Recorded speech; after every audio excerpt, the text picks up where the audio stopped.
waa gabar 7 jir ah sanadkii hadda la soo dhaafay waxay mushaar ahaan u heshay 28 milyan oo dollar.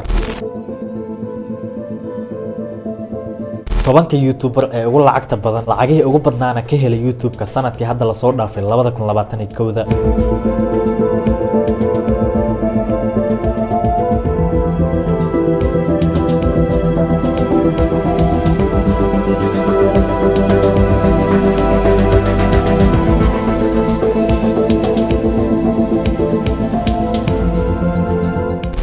cabdiqafaar gamaadiid oo idin leh meel walba oo joogtaan soo dhawaada muuqaalkeen waxaan kaga hadlaynaa listiga 10ka YouTuber ee ugu lacagta badan iyo lacagaha ay YouTube ka qaateen sanadkii la soo dhaafay 2021. waxaan ka soo bilaabaynaa hoos nambarka 10aad ilaa nambarka 1aad. nambarka 10aad waxaa soo galay YouTuberka lagu magacaabo Preston. channelkan waxaa ku xiran 18 milyan oo qof. waxa uu soo gudbiyaa oo caan ku yahay muuqaalada gameka. sanadkii hadda la soo dhaafay 2021 YouTube waxa uu ka qaatay lacag dhan 16 milyan oo dollar.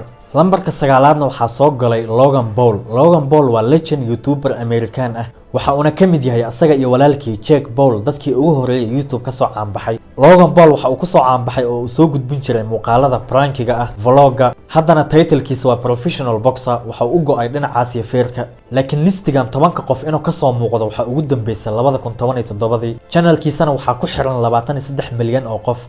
Logan Paulna waxa uu sanadkii tagay ka qaatay YouTube lacag dhan 18 milyan oo dollar. YouTuberka 8aad waxaa lagu magacaabaa Dude Perfect. Dude Perfect waa team isku xiran oo soo gudbiya ciyaaraha iyo challenge-ga. channelkoodana waxaa ku xiran 57 milyan oo qof. Dude Perfect waxa uu YouTube-ka ka qaatay sanadkii hadda tagay lacag dhan 20 milyan oo dollar.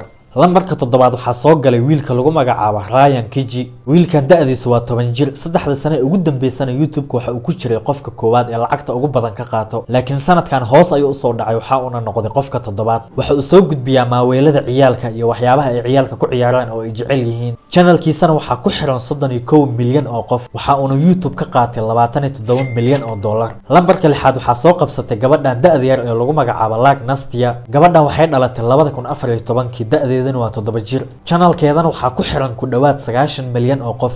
ayadana sidoo kale waxay soo gudbisaa waxyaabaha ay ciyaalka ku ciyaaraan. waxa ayna YouTube ka qaadatay lacag dhan 28 milyan oo dollar. sidoo kale gabadhan waxa ay leedahay channelo kala duwan. channeladaasna waxa uu hayo oo la maamulo waalidiinteeda.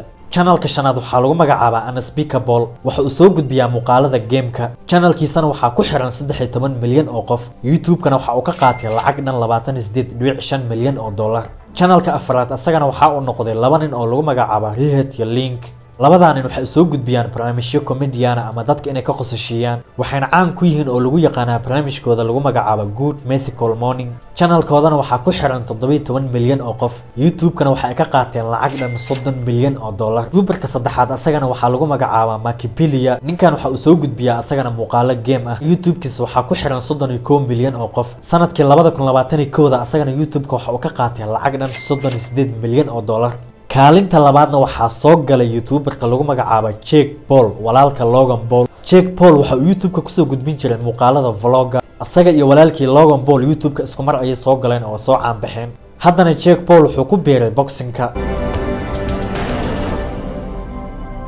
qofka koowaad ee lacagta ugu badan YouTube-ka ka qaatay waa Mr Beast. And as much cash as you can carry, you can keep. Now! It starts now! Oh my God, what can I do with all this money? way iska cadeen Mr Beast inuu noqonayo qofka koowaad ee lacagta ugu badan ka qaatay YouTube-ka. sababtoo ah Mr Beast haddii aad channelkiisa booqato waxaad ugu tagaysaa muuqaalo xad dhaaf ah oo waali ah. hadda ka hor YouTube-kayga waxaa soo geliya muuqaal aan kaga hadlayo Mr Beast qaabka uu ku soo bilaabay YouTube-ka iyo sida uu soo jiita ama u kasbado dadka daawadayaasha ah. muuqaalkaana meeshan ayaan soo dhigi doonaa ee soo daawo. Mr Beast ayaa noqday qofka koowaad ee lacagta ugu badan ka qaatay YouTube-ka. wuxuuna qaatay lacag dhan 54 milyan oo dollar. Mr Beast waxaan dhihi karnaa waa ninka kaliya ee YouTube-ka maalgashiga ku samaystay. lacagta YouTube-ka ka helo waxa uu ku celiyaa isla YouTube-ka. waxa uu ka sameeyaa lacag aad u badan. YouTube-ka ayuuba bangi ka dhigtay. waxaa laga yaabaa muuqaal 8 minute oo kaliya soconaya inuu ku bixiyo 1 milyan ilaa 2 milyan oo dollar. sida muuqaalkii Squid Game uu sameeyay waxaa ka gashay muuqaalka 3.5 milyan oo dollar muuqaalkaasna waxaa u daawatay in ka badan 200 milyan oo qof laakiin listigan waxaa ka maqan oo aan lagu arkin qofka ugu shacbiyada badan YouTube-ka heestana subscribe-ka ugu badan ee YouTube-ka waxaana lagu magacaabaa PewDiePie YouTube-kiisa waxaa ku xiran in ka badan 111 milyan oo subscribe laakiin listigan kuma jiro 10 qof ee ugu lacagta badan YouTube-ka haddaba muuqaalkeeni aan kaga hadlaynay 10 qof ee lacagihii ugu badnaa ka qaatay YouTube-ka sanadkii 2021 intaas ayuu noogu egyahay haddii aad nagu cusub tahay soo dhawow muuqaalkana like dheh si dad badan u sii gaaro waqtigaagana waad ku mahadsan tahay